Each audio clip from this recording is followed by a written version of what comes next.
Our first guest tonight is one of the all-time great talk show guests. Too bad this isn't one of the all-time great talk shows. She is also a princess and the only woman I know named Zsa Zsa. Ladies and gentlemen, please welcome Zsa Zsa Gabor.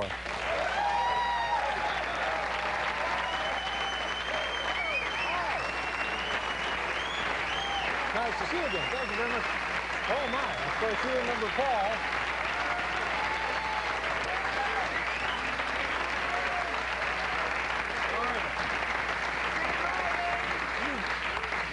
You're a sophisticated woman. You've traveled... I don't know what sophisticated means. You've traveled the globe. You've been all over. You've probably been south of the equator, haven't you? Many times? I don't know where the equator is. Well, that's the dividing point in the around the circumference of the world, the globe, the planet. Well, I was in Africa. Yeah, parts of that are below the equator. I was in India. Well, so now you knew... In Australia. Sure, you knew that there was no difference then, didn't you? The whole world is always alike, and the talk shows are almost always alike except yours, because I'm always afraid of you, because you're so damned clever. Oh, yeah. Yeah, I sure am pretty damn clever. And you're also very unfaithful. Last time I was here, I told you that you're my type, so you invited my sister and not me next time. No, but you... Isn't. Well, it's nice of you to come back, and congratulations.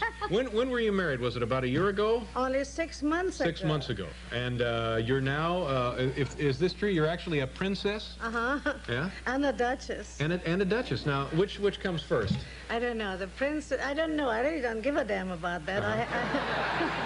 I married a very nice man. That's more important. Now, he's a prince then, I guess, isn't he? He's a prince. He's the Prince of Anhalt and the Duke of Saxony. So he's a prince and a duke. And I'm Zsa Zsa Gabor. I know that. I know that. So for the price of one marriage, you got two titles. You got a duke and a prince. But I didn't pay anything for the marriage. Yeah. Now, is he a real prince, this guy? Yes. Because I remember at the time of the marriage, there was some snotty speculation that... Oh, yeah, the press is always very nasty, and they didn't like me to have as my eighth husband a prince. They wanted me to have a butcher as my eighth husband, which would have been not so bad either, because if the butcher is sexy and exciting, why not? But exactly, yeah. Exactly. I believe your third husband was a butcher, wasn't he? My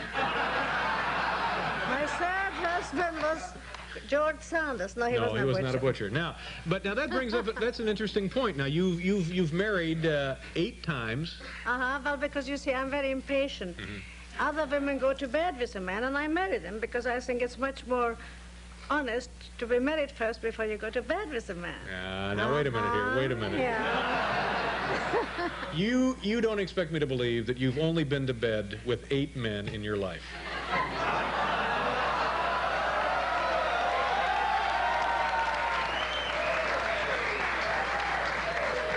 You don't have to believe it. Well, let's get off that subject for a second. My husband is in the green room. Otherwise, I could have told you a couple of stories. Oh, is that right?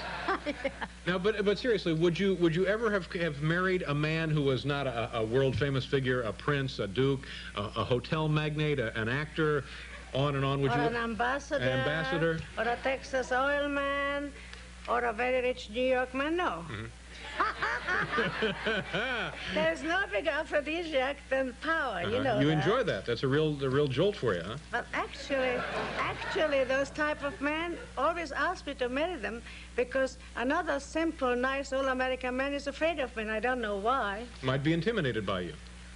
They intimidate me, too. You're intimidated by men? Of course I am. Yeah. Not by you, though. Whom have you gone out with that you maybe wish you could have been married to? I mean, Lord knows you still got plenty of time.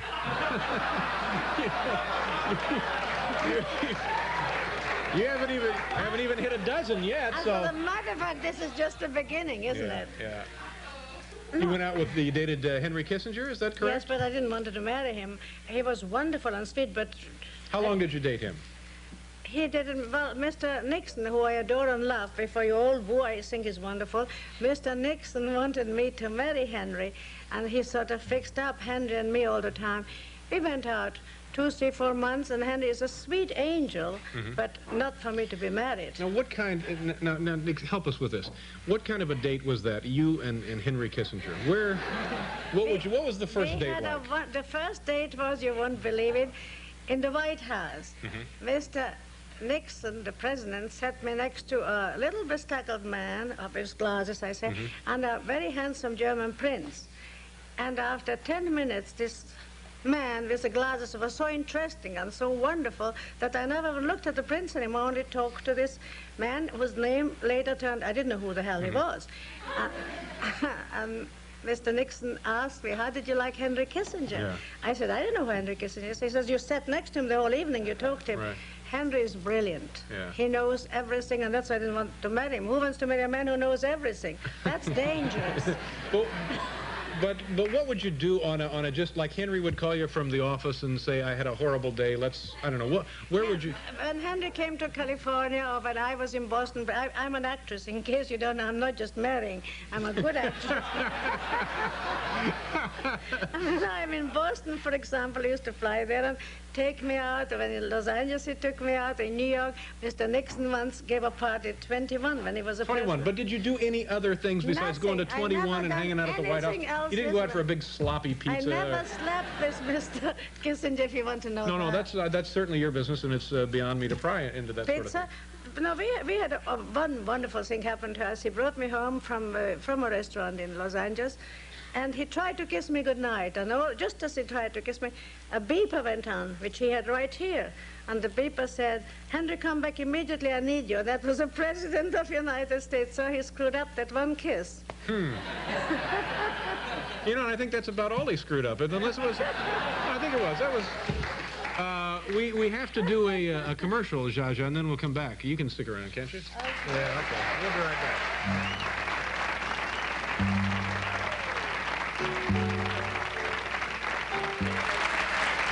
Yeah, that's nice. Yeah.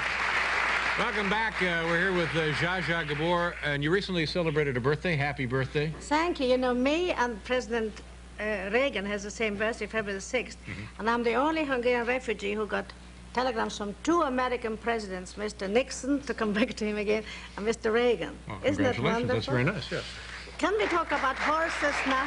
We're going to talk about horses? Well, can you tell us how old you are? I guess that's impolite to ask, isn't it? How can a man with his knowledge, his looks, ask a lady that silly question? It would only lie anyhow. You would lie? Well, of course I will lie, and I will not tell you my age. Let's talk about my horses. But you know, I felt like I could ask you that because you're a knockout. You know, you just look great. Well, anyhow, I will never tell my age because Oscar Wilde said a woman who will tell her age will tell anything. And Lord knows you're not that kind. All right, what kind of horses do you want to talk about? Well, I have Tennessee Walkers, and I won 4 championships with Silver Fox. Do you ride these things? Well, who the hell is riding them if not me? Why should I talk about I it? don't know. Of course I'm riding. I don't know. I won 4 championships with Silver. I rode. You get like kind of a Dale Evans outfit? You get out there on it? And... No, I am in a very simple sort of T-shirt, just a little bit. But anyhow, T-shirt and pants and boots. And I rode in the Olympics 5 days in a row. Is that right? Invited in the Los Angeles Olympics? Yes, sir. Not in the Chinese one.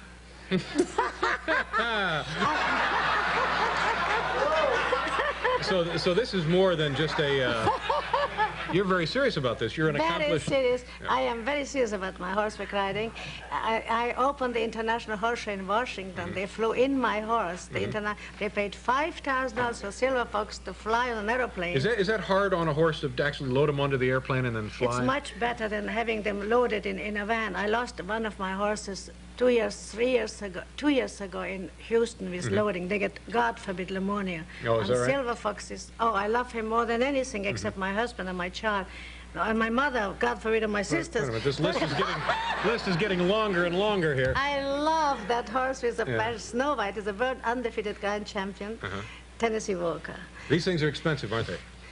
Do you have a minute to tell the story how I got him? Sure. Do we have a minute? Let me see. Yeah, we have a minute. Go ahead. Anyhow, I had a massage in the morning, and this lady said, I know you love horses. There's a man with a heart attack, and he needs immediately $5,000. And for that, he's going to give you a Tennessee walking horse. I said, $5,000? Why do I need the horse? I have the horse. Anyhow, she took me into it, and the man had a heart attack, and I have a good heart, and I gave her the $5,000.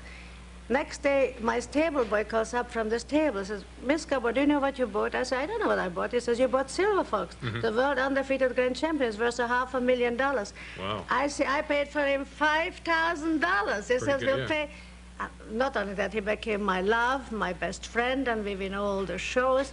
And anyhow, sometimes in life it's good to make something good, a good deed. So your motto is take advantage of a guy when he's down. On his deathbed. I didn't know. You have a stable boy? Well, Stable boy. Do we have time to meet the prince or not? Oh, do you have? Where is it? In the green room. Can you bring him out here? Not me, let somebody else bring him out. Have your stable boy bring him out. He'll kill us. So let me go. Do I go see him? Huh? You have to go get him? He's a difficult man, of course. What's his name? What do I call him? Frederick. Frederick, all right. He'll be in here? Yeah. All right. Excuse me, is there a Frederick? Do we have a Prince Frederick in the room? He's going. Oh, there he is, right there. Just wave to us, sir. Okay. Hi, nice to see you. Thank you very much for being here. Thank you, sir. That's the prince.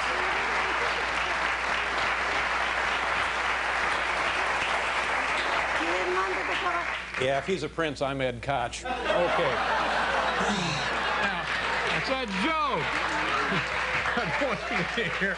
Okay. He doesn't No, he's very shy. He's German. He's German. He's very shy. And he's petrified of Americans since he read the papers you guys wrote about him. Oh, well, let's don't get into that. All right. Listen, congratulations on number 8. I think this one's going to work. Don't say that number. Nice to see you. We'll be right back, folks.